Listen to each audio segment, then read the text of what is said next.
Vishnupadaya Krishna Prestaya Bhutale Shrimate Siddhasarupananda Paramhamsa iti namine Bhaja Shri Krishna Chaitanya Prabhu Nityananda Shri Advaita Gadadhara Srivasadi Gaur Bhaktabindam Hare Krishna Krishna Krishna Hare Hare Hare Rama Rama Rama Hare Hare Haribol Hare Krishna.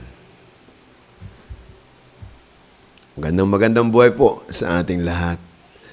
Narito muli ako para po sa isang pagtalakay sa topic natin na ikaw ay marginal spiritual energy.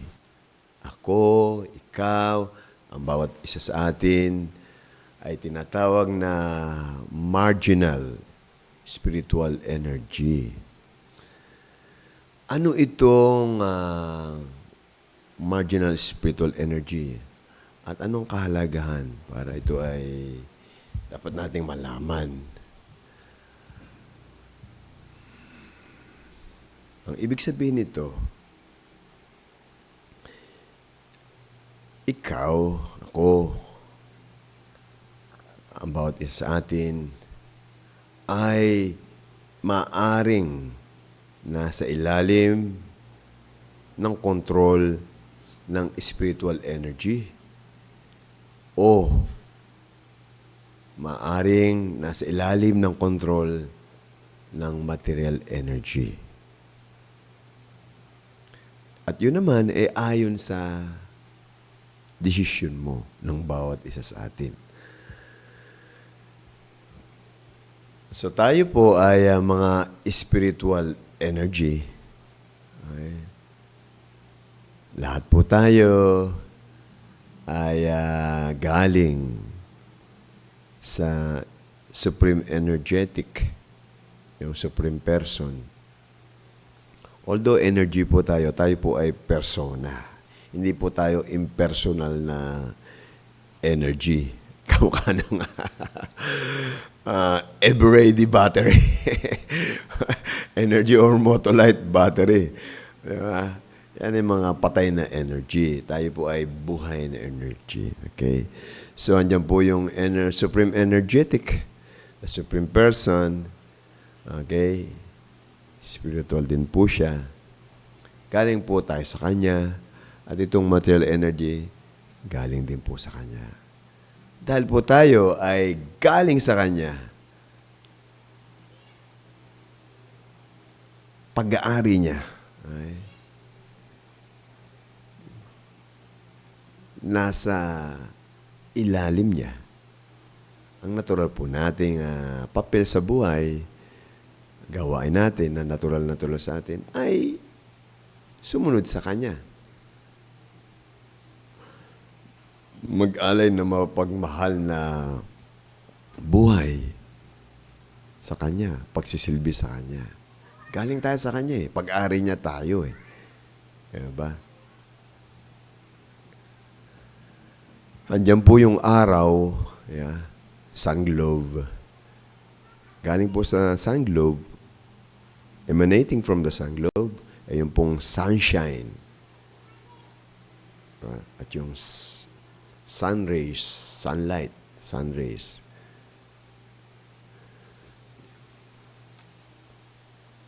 Hindi mo maihiwalay yung sun rays, sunlight, sun globe. Laging magkasama yan. Diba? So,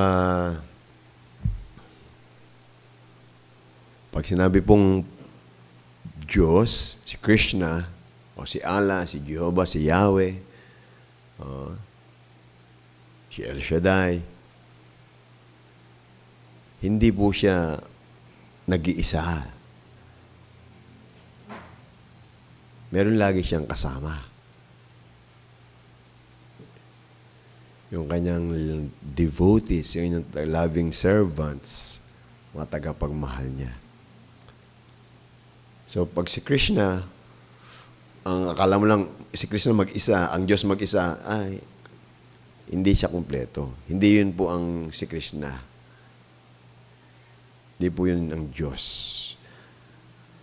Okay? Kasama lagi ng Diyos yung kanyang mga devotees, mga loving servants. Just like yung araw, laging kasama niya ng sun globe, yung sun rays, sunlight. Di ba? May pwede sabihin, sun globe lang, tapos walang rays, walang light, hindi pwede. So, andyan ang Diyos, hindi pwede mag-isa lang siya, laging kasama niya. Yung kanyang mga devotees, yung entourage niya, loving entourage niya. Okay po. So, dapat po ay tayo ay nagpapailalim sa Diyos, sumusunod sa Diyos, nagmamahal sa Diyos. Siya yung pinakadakila, siya yung big person, tayo small person. Okay? Infinite siya, tayo finite. Okay? Very huge siya, very great, tayo minute, minuscule. Very small, very small, very, very small. Okay po. So, natural sa atin, ay nagpailalim tayo sa control niya. Okay? Natural sa atin bilang bahagi niya, okay? Madilit na bahagi niya, ay sumusunod sa Kanya, nagmamahal sa Kanya. At ang pinaka-leader natin sa pagsisilbi sa Kanya, yung supreme perfect servant ng Diyos ay si Hari o si Hara. Pag na-discuss na po natin nakaraan nating pagtalakay, o si Rade o si Rada. Okay? So, dapat nasa ilalim tayo ng leader natin. Okay? Si Rada o si Hari. Okay? Pailalim tayo sa kanya. Dahil po tayo ay merong maliit na kalayaan. Okay? Maliit lang po tayo, so maliit lang din yung ating kalayaan. Okay? At never tayo talagang magiging completely independent.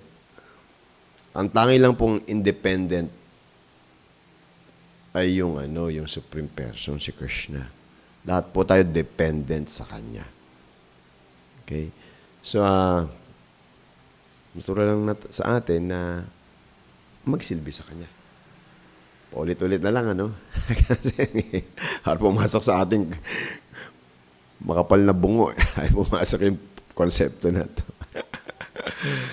Sa ating isipan, sa ating kamalayan. Malino sana sa atin ng natural nating sitwasyon ay magpailalim sa Diyos. At ang abnormal nating sitwasyon ay yung ating maliit na kalayaan ay gamitin natin sa mali. Sa maling desisyon na hindi magpailalim sa Kanya.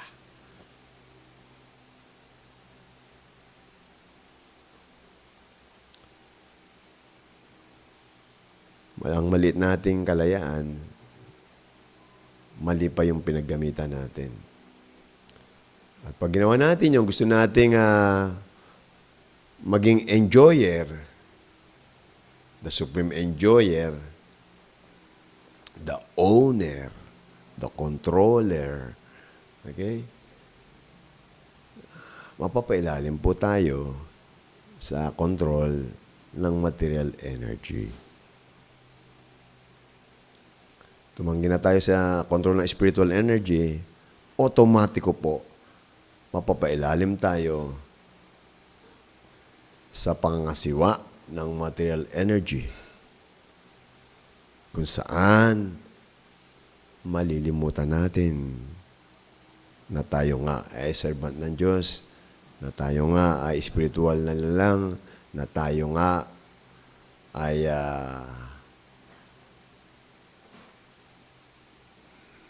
dapat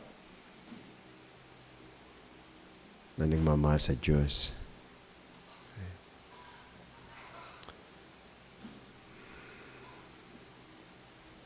So, nabanggit ko po dati na itong material dimension ay lugar kung saan yung mga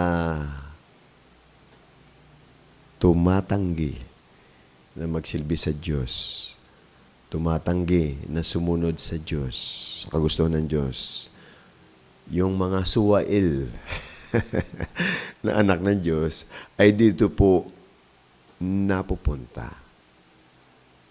namumuhay, na nakalilimot sa Diyos at sa kanyang spiritual na pagkatao. Okay. Mapapalalim tayo sa kamangmangan.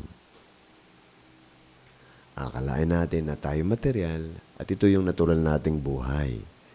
Asikasuhin yung mga material nating pangailangan at magpaligaya sa pagkontrol, pagmamayari ng mga material na bagay. So, itong pong material dimension na to ay parang kinukumpara sa isang bilangguan. Prison house. At dahil po tayo sumuway sa mamamalakad ng supremo gobyerno, okay, meron tayong pagpupuntahan na kulungan. At ang kulungan na ito ay maganda. Okay? May kagandahan naman. May kaginhawang material. Di ba? Para tayo ay mapunta sa ilusyon na diligay tayo sa material. Okay? At marami rin namang pagdurusa. Mas marami yung pagdurusa. Okay? So, para naman magbago tayo. Ma-rehabilitate tayo. Ma-reform tayo. Mula sa suwail, papunta sa masunuring anak ng Diyos. Mula sa makasarili na kamalayan, papunta sa mapagmahal na kamalayan. Mula sa kamalayang puro material ang inasikaso, na overwhelm ng material, papunta sa natural na kamalayan na espiritual. So, maganda po ang layo nitong material world. Maganda po. So,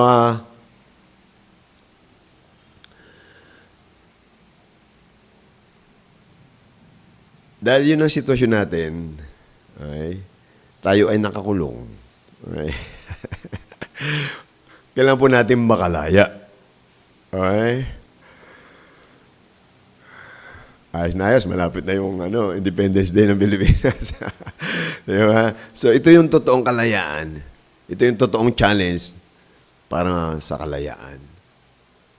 Makalaya ng lubos-lubusan, kumpleto. Mula sa kulungan ng material existence. At makabalik tayo doon sa ating natural na spiritual existence. Ating natural na nakapaligiran na spiritual. Walang material, walang pagdurusa. Okay? Dito maraming pagdurusa. So, gamitin po natin yung kalayaan natin. Malit natin kalayaan na magdesisyon na magpailalim tayo sa gobyerno espiritual. Diba? Iwanan natin itong bilangguan na ito.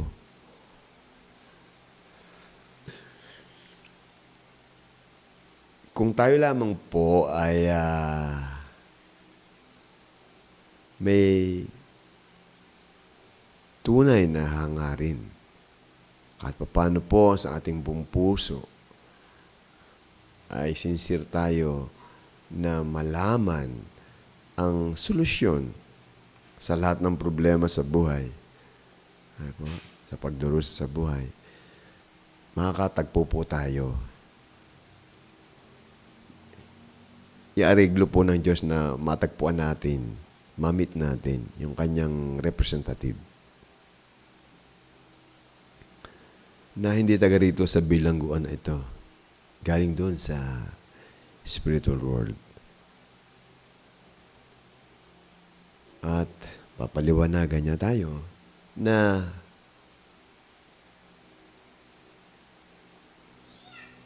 paano tayo napunta rito, paano tayo makakaalis dito, ano ba talaga yung natural nating buhay, ano ba talaga yung magpapaligaya sa atin.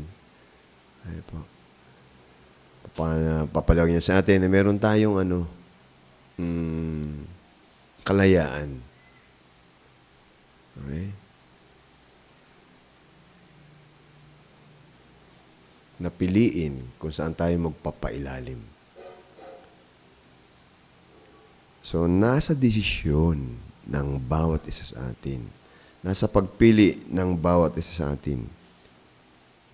Kung anong pipiliin natin. Masayang buhay na espiritual o malungkot na buhay na material. Sa pamagitan ng exposure natin, association natin sa isang representative ng Diyos, sa isang spiritual master, sa isang pure devotee ng Diyos, maliliwanagan po tayo. Kung ano ang katotohanan sa ating pag-iral.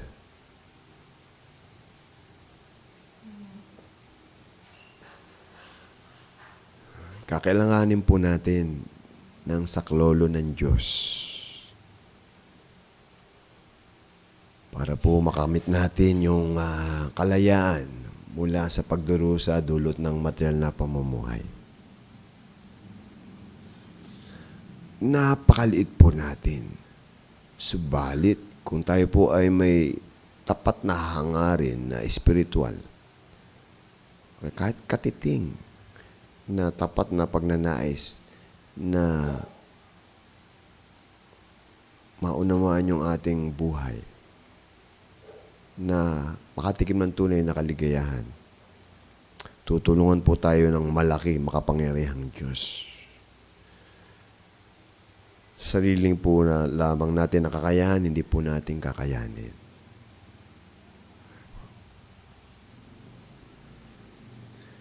Ang inihintay lamang po sa atin, ang hinahanap lamang po sa atin ng Diyos ay yung katapatan ng ating kalooban na bumalik sa ating masayang spiritual na buhay. Bumalik sa piling niya.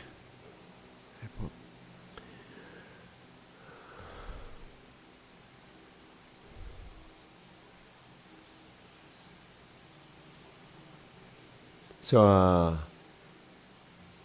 marginal spiritual energy po tayo.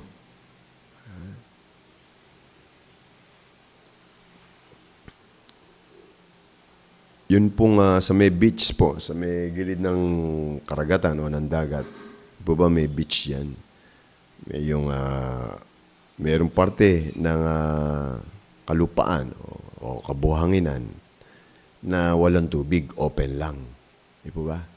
Tapos may parte naman ng kalupaan na natatabunan ng tubig o natatakpan ng tubig. So, ikaw na spiritual energy, may kukumpara marginal spiritual energy. Okay? Tayo na spirit soul, maaari tayo na katulad nung buhangin na open lang. Okay? O kaya, yung buhangin na nalulukuban ng tubig. Okay. So, ito yung ating posisyon. Spiritual energy tayo, pero maaari tayong nasa ilalim. Lubos na control ng spiritual, katulad ng buhangin na open lamang. Okay? Walang anumang covering o lumulukob. O katulad ng buhangin na nalukuban ng tubig. O katulad natin ngayon na nalulukuban tayo ng material influence.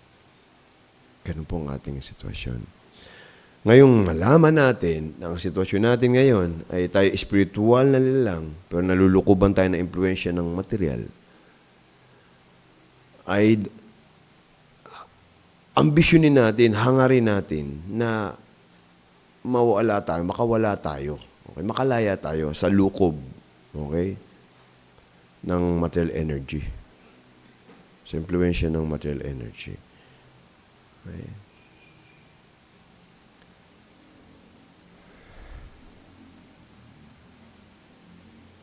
Ito po yung tunay na paghahangad sa kalayaan. Ang makabalik tayo sa natural nating sitwasyon na hindi tayo nasa ilalim ng gobyerno ng material world. Okay? Nasa loob ng bilangguan. Okay? At makawala tayo sa bilanggo ng impluensya ng material. Ang malaya po nating kalagayan ay nasa labas tayo ng kulungan at ando tayo sa natural nating gobyerno, ginagalawan, community, na sumusunod tayo sa gobyerno ng Diyos. Okay? So, yun ang malaya nating kalagayan. Okay? Doon sa kulungan, hindi komportable, maraming pagdurusa, di ba?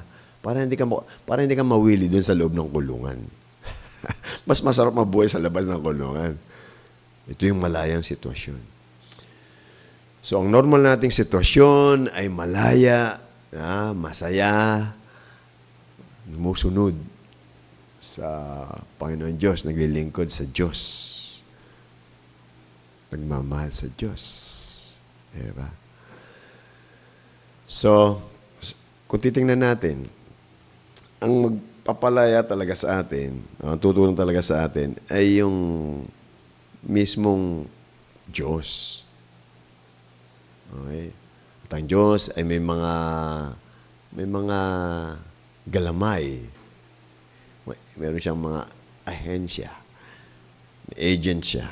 agents, para gawin yung pagtulong doon sa mga nakakulong.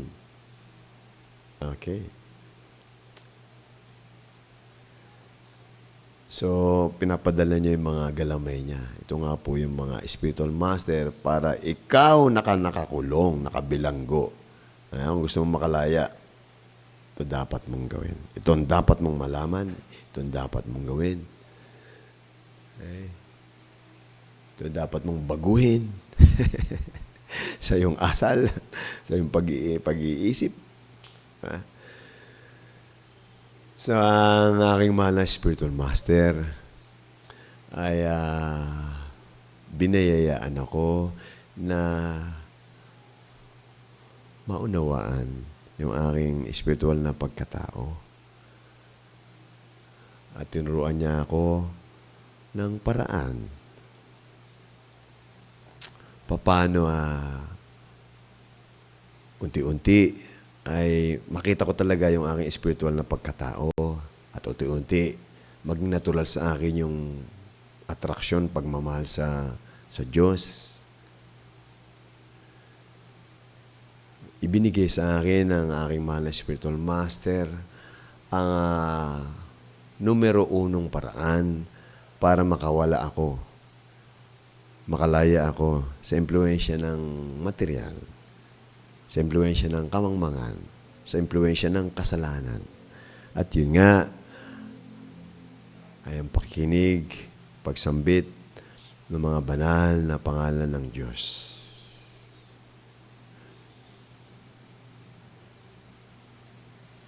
Na siya namang una at huli na gawain sa ating pong pagkikita-kita. Diba? So, ang buhay spiritual po ay habang nabubuksan sa isang sinsirong tao na maunawaan ng spiritual na buhay. Habang ito ay nagre-reveal sa kanya, lalo po itong nagiging kaaya-aya. Nakita niyo yung kagandahan nito, yung sarap nito, yung kalagayahan dito, yung kalawakan nito, at kalaliman nito, ang kamangha-manghang katangian nito. At ito ay nagsisibi sa kanyang pag-anyaya. Gipa, gawin mo pa yan. Ituloy mo pa. Mas lalo siyang inimbitahan na pumasok pa sa napakagandang spiritual na buhay. So sa pagpapatuloy ng isang tao na ito, ng isang devotee na ito, na lalo pang malinang, mapagyaman ang kanyang atraksyon sa Diyos, atraksyon sa spiritual na buhay. Lalo niya rin nagiging siyang enthusiastic sa pagsunod sa kanyang mahal na spiritual master.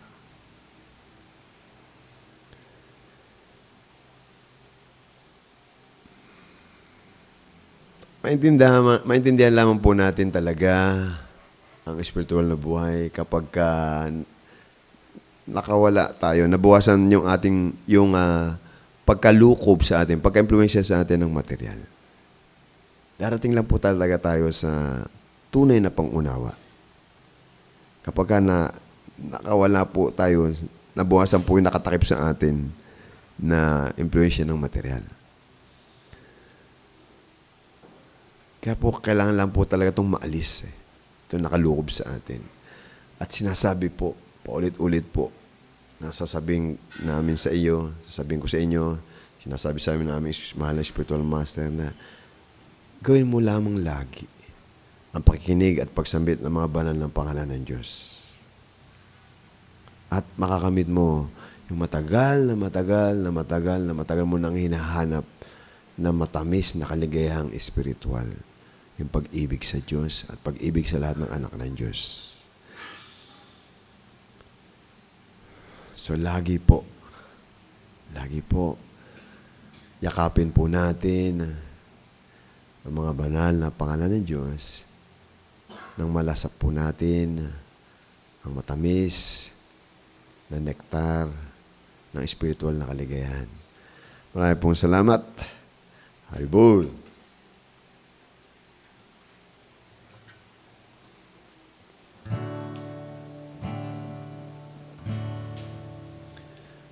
Haribol, Nitai Go, Nitai Go, Haribol, Haribol, Nitai Go, Nitai Go, Haribol, Haribol, Nitai Go, Nitai Go, Haribol, Haribol, Nitai Go, Nitai Go, Haribol, Haribol, Nitai Go, Nitai Go, Haribol, Haribol, Nitai Go, Nitai Go, Haribol, Haribol, Nitai Go, Nitai Go, Haribol, Haribol, Nitai Go, Nitai Go, Haribol, Haribol, Nitai Go, Nitai Go, Haribol, Haribol, Nitai Go, Nitai Go, Haribol, Haribol, Nitai Go, Nitai Go, Haribol. Haribo. Haribo, Nitai go, Nitai go, Haribo, Gopala Govinda Rama Madana Mohana Gopala Govinda Rama Madana Mohana Gopala, Govinda Rama, Madana, Mohana, Gopala, Govinda Rama, Madana, Mohana, Gopala Govinda Rama Madana Mohana Gopala Govinda Rama Madana Mohana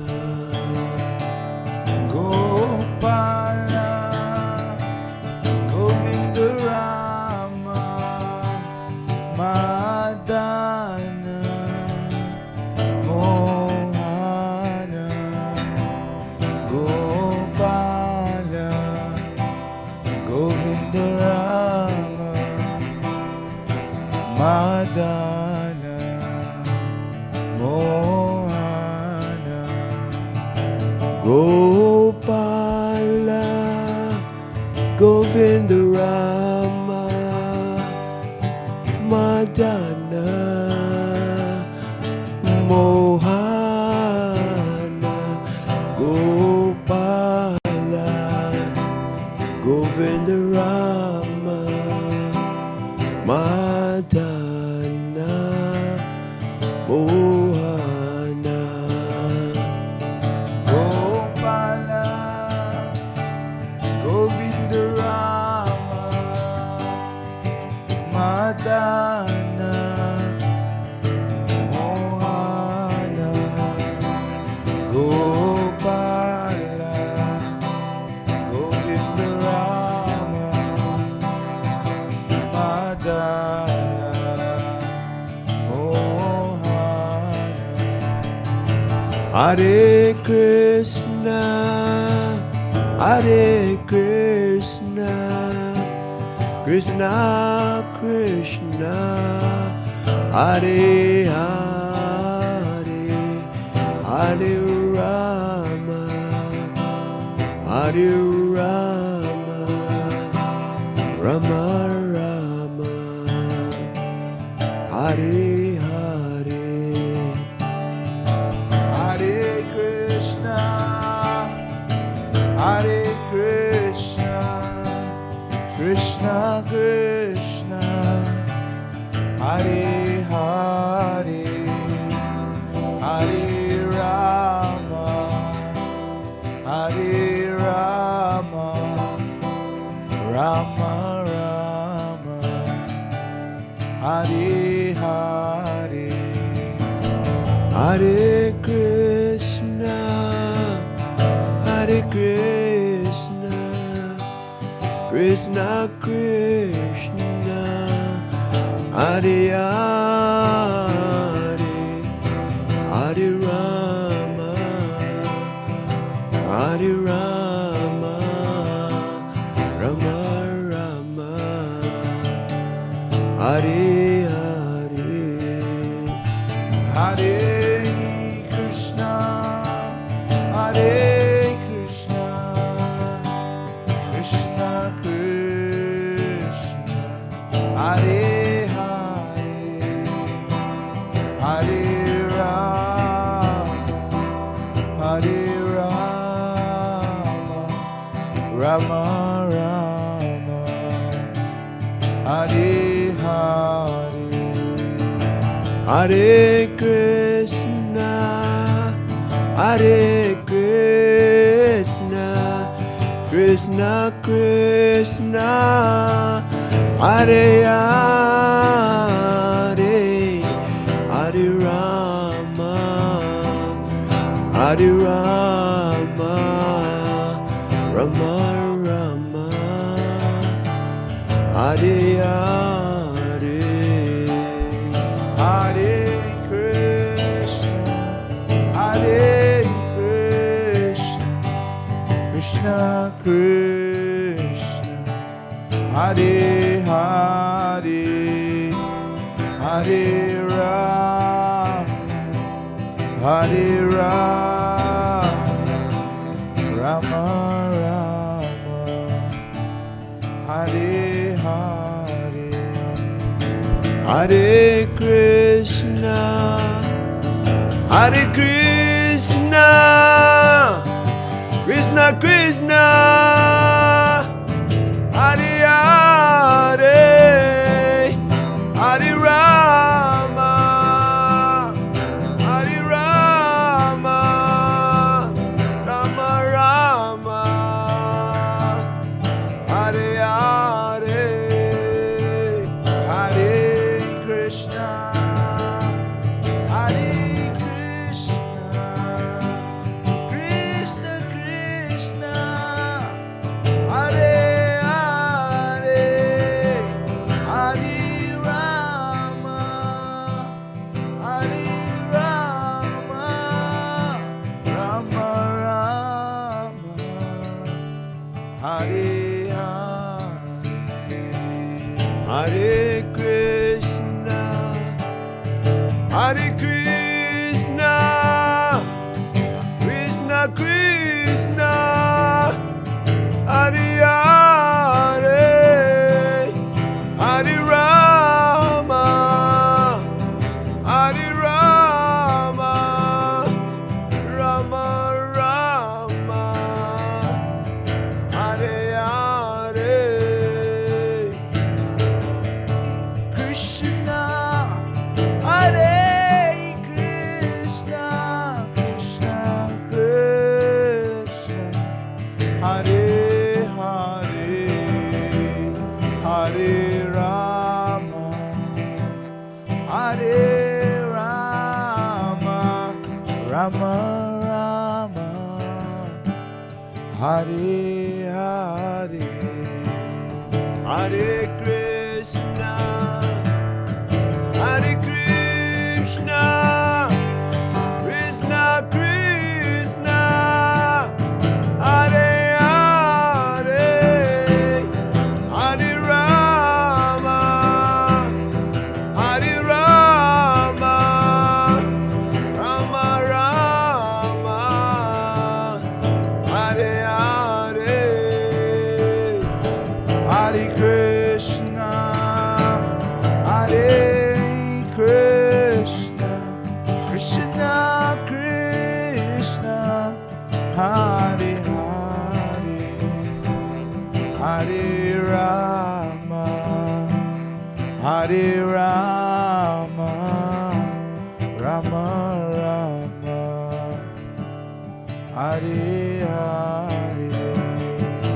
Hare Krishna, Hare Krishna, Krishna Krishna, Hare Hare, Hare Rama, Hare Rama, Rama Rama, Hare Hare.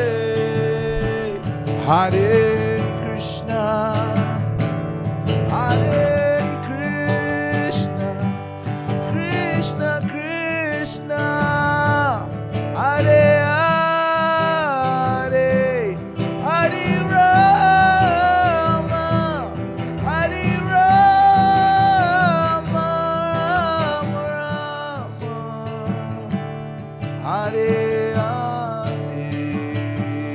Hare Krishna. Hare Krishna, Krishna Krishna, Hare Hare,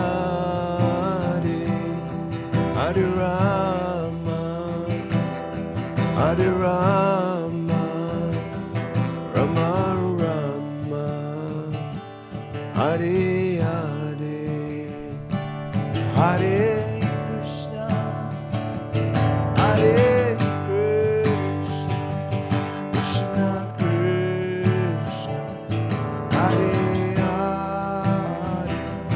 Hare Rama, Hare Rama, Rama Rama, Hare Hare.